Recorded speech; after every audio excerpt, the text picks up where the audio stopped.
Welcome to the online class. Dear students, Assalamu alaikum. Today we will start the new chapter, which is chapter 6, and the name is Air. And to discuss this, here is Muhammad Abu Naeem, assistant teacher, National Ideal Version School. Dear students, I have divided this chapter into two parts. Today we will cover part 1. So, open your book and go to page 36. Dear students, you have to listen to me carefully and follow my pronunciation. Chapter 6, Air. Air is a component of natural environment. Plants and animals need air to survive. What is air? Dear, if you face this question, write these two sentences as answer. Air around us. We are surrounded by air, but we cannot see. Dear students, air is everywhere, but we cannot see. Dear students, in our everyday life, we use air. See, in the first picture, here is a ball. If we want to inflate it, we must put air in the ball, or we cannot play with this. And in the second picture, we can see here leaves are moving. But dear students, can you tell me why leaves are moving without any reason? No, because when air is moving, along with leaves are moving. Page 37. We cannot see air, but we can feel it when tossing, pushing, and moving a bag with air. We can see bubbles when we release the air in the water. If we put some air in balloon and leave it underwater, this will happen. We can also feel and find air when we use a hand fan. Here in the picture, if we move hand fan, pieces of papers will move. We know there is air because branches and leaves of trees move. What other situations tell us that air is around us? Dear students, let's see some pictures.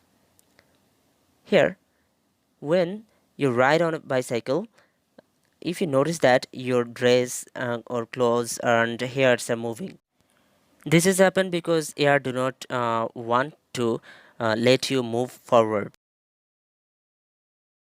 Importance of air. Air is everywhere.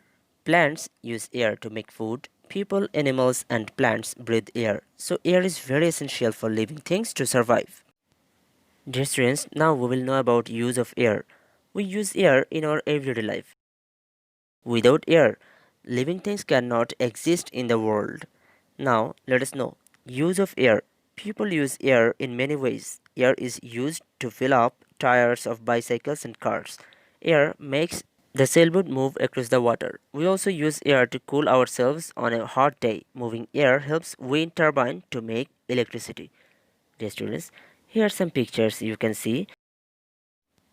In first picture, air is pumping in a tire. And the second picture, using air, the boat is moving across the river. And in the third picture, here we can see a windmill, and using airflow, a windmill can generate electricity by moving the turbine.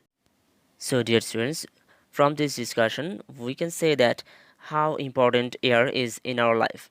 Now, if we get a question in exam like what is the use of air, we can say that the first one, produce electricity by moving turbine, cool ourselves using hand fan or electric fan, sailboat travels across the rivers using airflow, dry wet clothes by taking away water from something wet, and we use air to fill up tires of bicycles or cars. Dear, do air exist around us? Now we will prove that air exists around us. Okay, let's read the book first. Air is necessary for a candle to keep burning. The candle in open container can keep burning because air can enter the jar. Air contains many kinds of gases. A gas in the air that can help something to burn is called oxygen. Dear students, here open jar we can see, and a burning candle is placed in this jar. Here, since it is open, air can enter into the jar and air can go out of the jar. Since air can move into the jar, the oxygen also can move into the jar. As we know, oxygen helps something to burn. That is why the candle is burning. But what will happen if we put a cover on the jar? Let's see what will happen. Here is a cover on the jar. Now it is a closed jar. Some air and oxygen is stuck into the jar due to the cover. Since air cannot enter into the jar, oxygen is limited. When oxygen is finished, the candle cannot burn. But there is something another which does not help the candle burn, and that is called carbon dioxide. Let's read the book now. The candle in a closed container cannot keep burning because oxygen in the container is used up.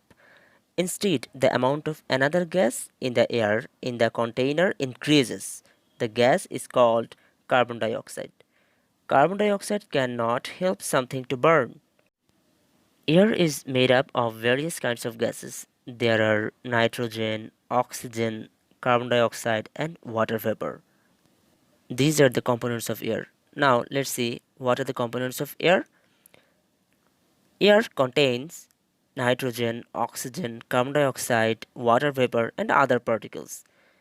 If you get the question, name four components of air, you will write nitrogen, oxygen, carbon dioxide, water vapor, not others. Dear students, now we will see some sample short and broad questions. I have taken these questions from this chapter. I have discussed all the answers, but if you need help, you can follow your sheet. For example, I am showing you how you will answer the broad question. Here, the question is give at least three examples to prove that air is around us. And you can write the answer in this way. Dear students, read the book again and again, and you must memorize the questions and answers and practice it with writing. That's all for today. Inshallah, see you again in my next class. Till then, stay home, stay safe. Thank you.